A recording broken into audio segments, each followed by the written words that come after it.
আজকে রান্না করব দেশি মুরগি। তো দেশি মুরগি আমি কিভাবে রান্না করি সেটাই আপনাদের সাথে শেয়ার করবো। আর একটু কথা বলে নেই, আপনারা তো সবাই চিনেন রেহানা আপা, কি একটা সামান্য ফুল কিনাতে তাতে নিয়ে পুরা ভাইরাল যুগ, এত কথাবার্তা।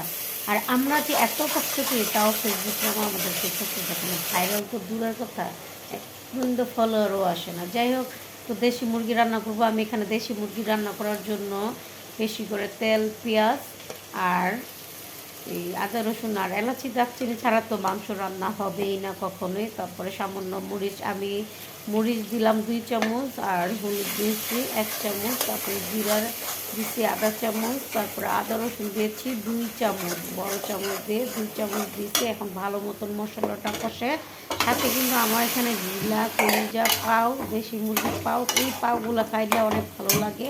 আর আমাদের এখন সবারই ক্যালসিয়ামের সমস্যা থাকে, পাও খাওয়া ভালো, বুঝছেন।